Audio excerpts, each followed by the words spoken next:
I began by looking at dance and ballet as my movement. I looked into gymnastics as well, and a bit of ice skating as learned movement. I looked at frames from a dance, and then from there I was looking at materials and how they move with dancing against the human body, and I took a few photo shoots with that, but then I became uninspired, so I changed my concept to mass movement, and I did a few bits of magazines from the graphic design workshops.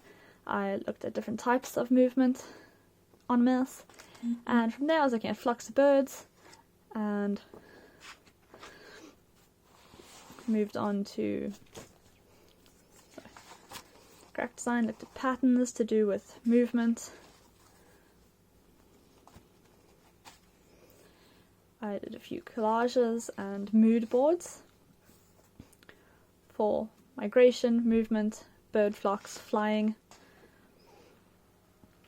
I cut up magazines and I made birds from them. I used different symbols. I looked up the symbolism behind birds, which was freedom, and birds are usually associated with flying in the sky, which is blue, so I looked at the symbolism of the blue colours as well.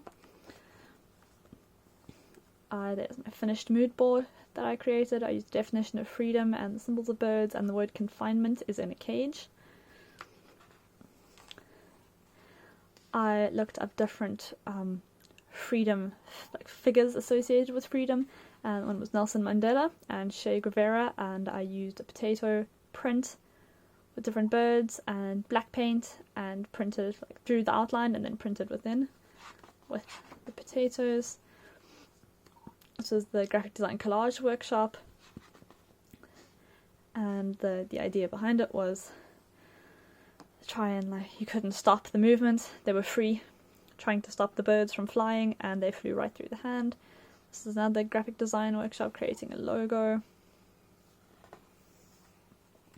And then I decided that there's freedom in music and songs, and they've been used to inspire freedom over the years, so I decided that I would create a record cover album artwork to do with birds and freedom. So I looked up some poems and some songs, and I jotted those down, and then I did a few quick thumbnails, and I did a finished piece that I finished on Photoshop, and that is on Tumblr.